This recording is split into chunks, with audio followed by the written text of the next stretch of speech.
This is PanzerBlitz Situation 2, and it's the final installment of the playthrough. It's the beginning of German turn 6. Soviets are advancing, Germans are falling back.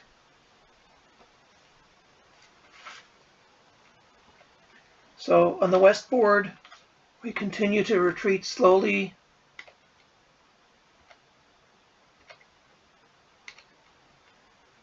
Now, the Soviets are going to achieve a marginal victory on their next move. And that marker indicates how far they need to get. They can easily do that here, as well as over here.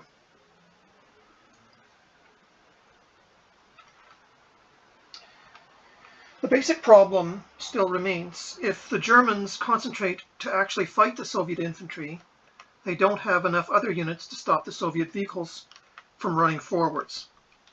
But we can already see that this German policy, slow retreat, will likely limit the Soviets to only a marginal victory.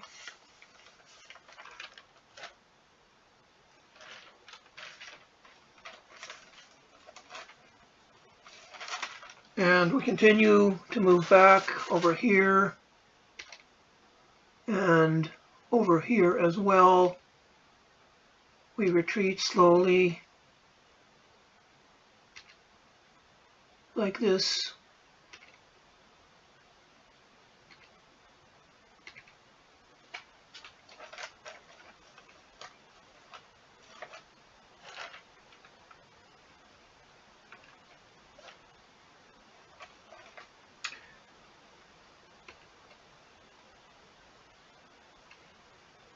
So the Soviets turn 6. We keep advancing the infantry.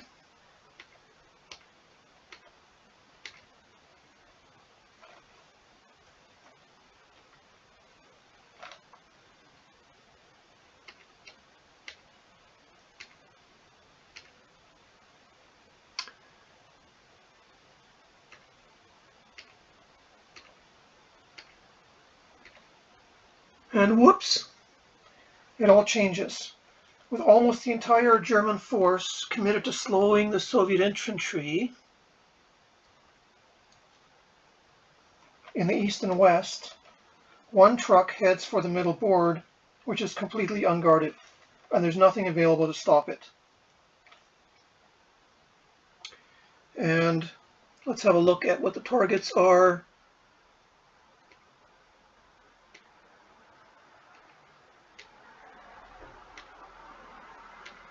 Put some markers down.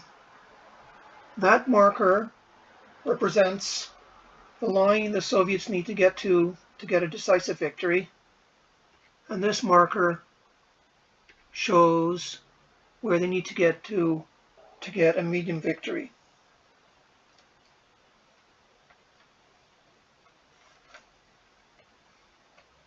Anyway, that is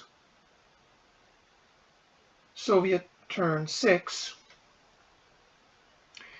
And I want to point out there's some units here, other than the truck, that are just sitting there, and they're not advancing.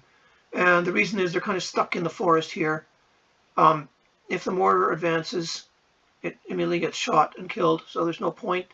And these guys, they're just sitting here to protect the mortar. All right, German turn 7.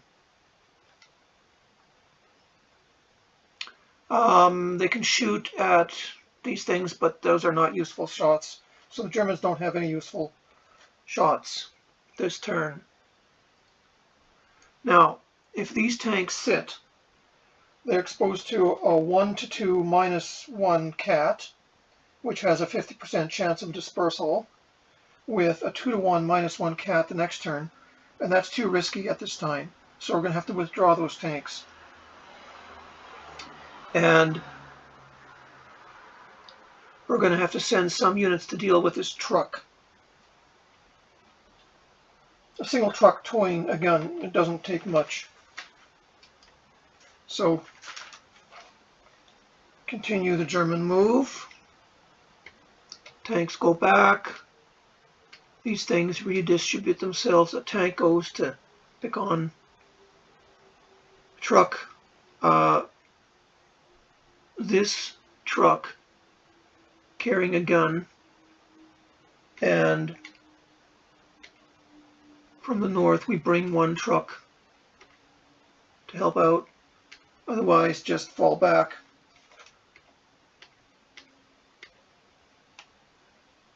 And that's it for German turn 7. And we move to Soviet turn 7.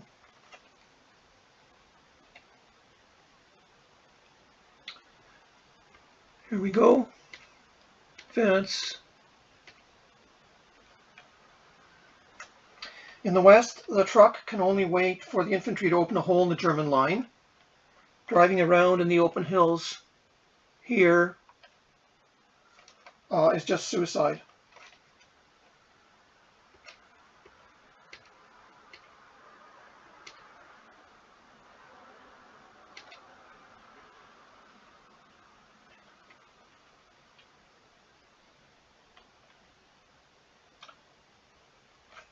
The truck gets to Grabyosh, and in the east,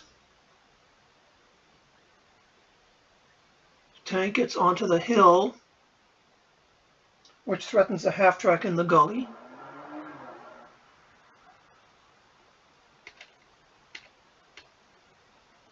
And that's the end of Soviet turn 7.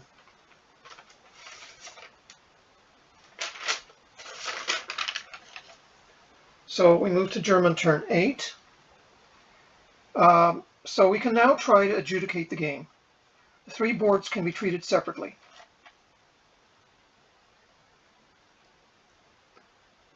In the west, the Germans can stand on the victory hexes. I'm going to put markers down to show those. So the Germans, they will have 5 armored vehicles in this area. They can stand on the victory hexes. The Soviets must rely on CAT to dislodge them, and that won't be good enough, although it's not completely obvious. So the result is there's no medium victory for the Soviets here.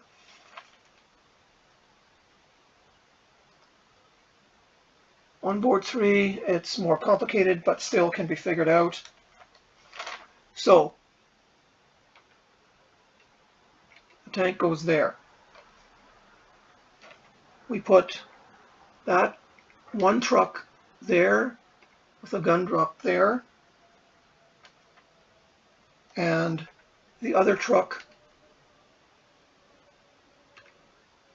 moves to create a secondary block on the road.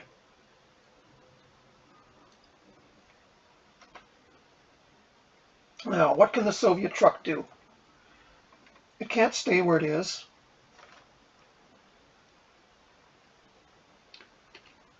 Can't get to that hex. Can't get to that hex.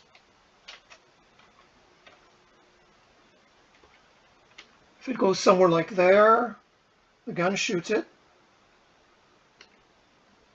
If it goes there, the tank shoots it.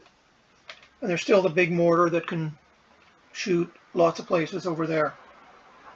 So the objective is to push the Soviet truck away from the road, because trucks don't do well across country.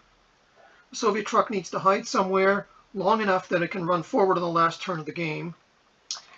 What if it goes there?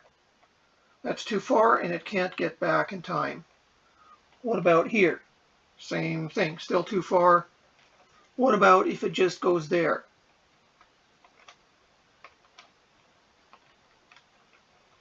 So then the Germans will do this.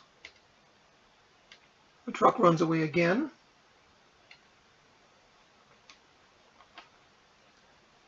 And this will be the final German move. And it's good enough to prevent that truck from getting anywhere useful, which is to say, it won't get a medium victory. But the Soviets do have an interesting move. So we reset.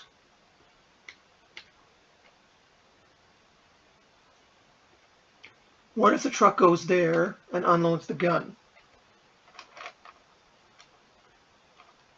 Now the tank can shoot the truck at 3-1. It's got basically 7 attack factors, halved for the slopes of 3. Shoot the truck at 3-1. If it misses, the truck is home free, and then the tank dies for sure. And if the tank shoots the stack at 1-1, 50%, the truck is home free, etc. But the Germans can improve. So let's check line of sight for the big mortar.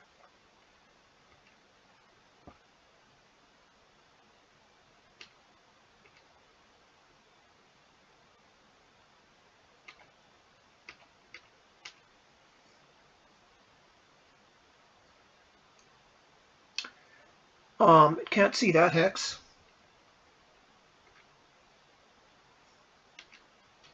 Can see that hex. Basically, it can see all hexes on that hill,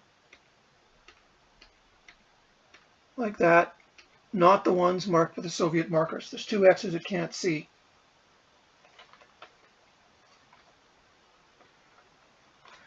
So let's get rid of those markers and redo part of the move.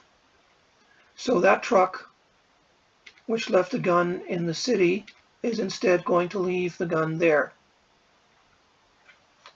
And now the tank and gun together have enough firepower onto these 2 hexes so that if the truck goes there, it gets shot and killed, and that ends the problem. So the result for board 3 is no medium Soviet victory on board 3. So now we look at board 2. The Soviets have 2 units that could claim a medium victory. That's this guard walking 1, 2, 3, or there maybe, and the Su-76, which is actually the major threat.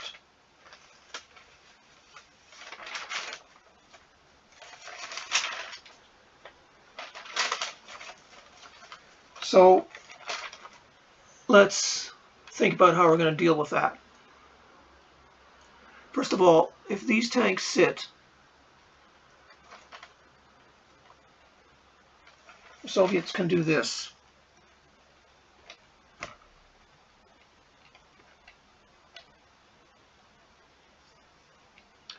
Advance the infantry, bunch of infantry advancing. And so that's a 1-2 -2 cat,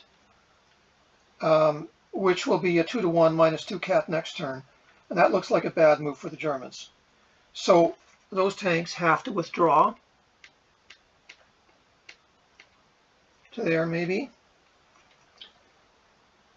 So now the cat doesn't really hurt them, but they could get overrun. So we block the overrun like that. Now, if the Su-76 goes here, it just gets shot, end of problem. And if it goes here, we can block that path like this. So that half-track can't be shot and can't be overrun. We'll have to move the truck from here to there in preparation for this move. Now, the 2 forwards, these 2 things, are a big problem. They need to be physically blocked, and of course the 2 hexes after, otherwise they can simply be overrun. So that's 6 hexes. Trucks and guns can't help because the Soviet infantry on the hill just shoots them. So we have 3 tanks available, plus 2 half-tracks and 2 in-rifle platoons. That's 7 units to guard 6 hexes, except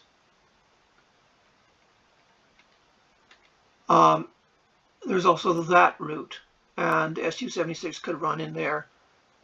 So this looks bad for the Germans, but we play on. So we're going to reset to the beginning of German turn 8.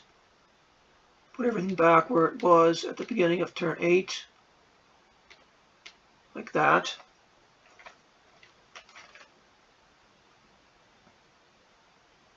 Now, in the west, we just withdraw a bit.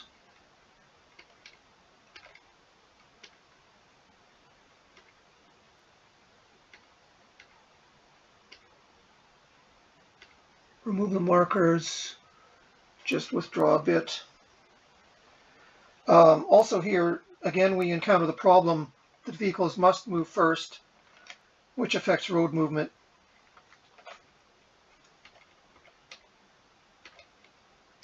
But this will suffice for now. Note that the mortar can't see that hex because the hill gets in the way. And if these infantry shoot at that one,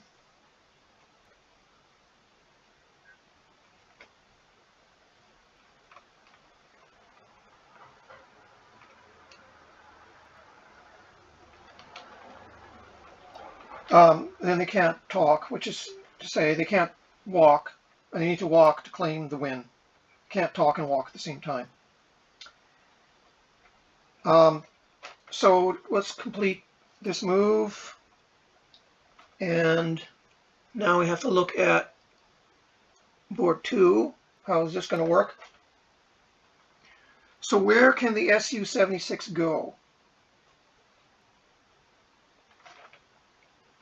I'm going to mark that. So these hexes marked with fire markers. If it goes there, it just gets shot. But any of those hexes, it can't really go there, it gets shot.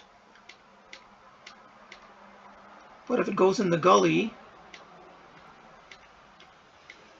and it can, that's a problem. But we can deal with that by putting the tank there.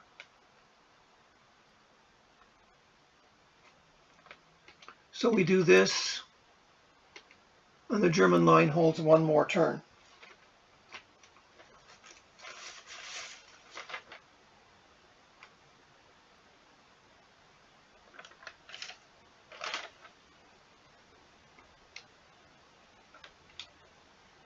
And we move to Soviet turn 8. So we start in the middle, on the middle board. We've showed that the Soviet truck can't claim a win here, but it can do this and unload the gun. Now, I'm going to arbitrarily say that an empty truck can't run down the road to claim a win, although the rules allow it, but the gun can shoot, and it can shoot a lot of places.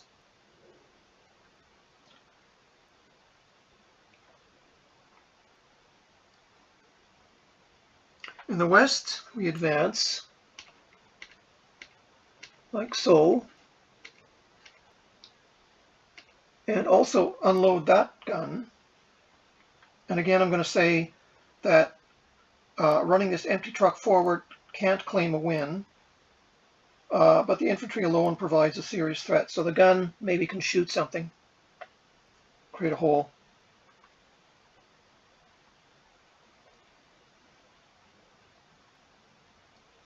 And on the final board, the Soviets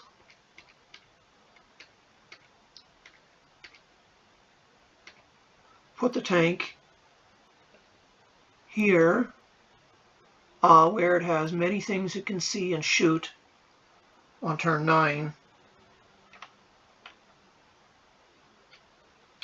And we move to German turn 9. So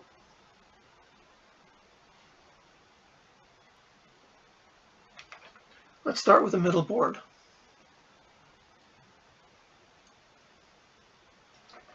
So because of that Soviet howitzer unloaded there, now the German tank and trucks need to hide, and the AT gun gets shot, and that ends it.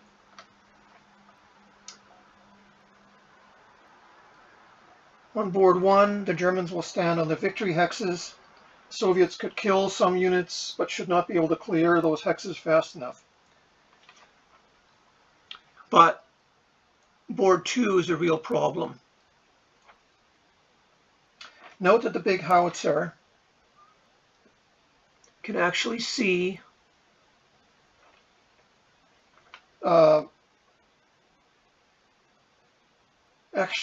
and get 20 attack factors onto this hill. More important, the Su-76 can get to there, and there, and there, and there. And if it does that on turn 9, that would actually be an automatic fish. It goes there, unloads infantry company, it can't be dislodged. That will be at least a medium victory, and might be more. So that needs to be blocked.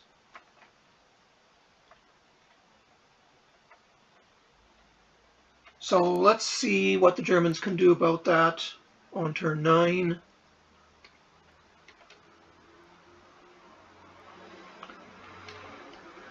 Make a line something like this. And so what this does, this blocks the instant Soviet medium win. Note that the howitzer can't see anything useful now because of these trees. Can't see these things over here.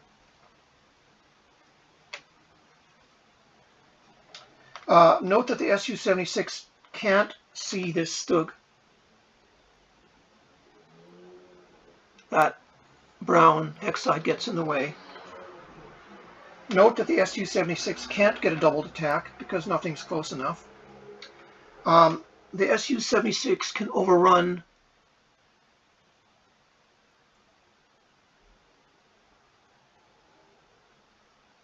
the rifle platoon. This one, winding up here, but you can't do it this turn because the game doesn't end, and then it would die next turn. But next turn, that would be a win. So this Stug could get overrun, but again, that's not good enough this turn, and it won't even help next turn. So there is now no way to get this guard onto a victory hex. So everything will depend on the Su-76. But Soviet move 9 would be to shoot this half track at 3-1, followed by a 1-1 cat if needed. That would give about a 75% chance of a kill of that unit on turn 9. So overall, the Germans don't have enough units to hold the line this turn and are likely to be weaker next turn. So we adjudicate this as a likely Soviet medium win. Basically, it's going to be a thin line. The Su-76 simply overruns, and that's a win on turn 10. Now, that was quite a marathon. We can see that even in a simple situation like this, with fairly simple rules, PanzerBlitz is an enormously complex and rich game if we are serious about it. To recap, this is what happened. A massive Soviet infantry advances. With only a small mobile force, the best the Germans can accomplish is to delay the Soviet infantry slightly. But they don't have enough units to prevent infiltration by the handful of Soviet mobile units. Meanwhile, the Soviets can, if they are competent, avoid casualties. It turns out that the initial general assessment is the same as what is demonstrated by detailed examination. And so that ends my look at scenario 2 of PanzerBlitz.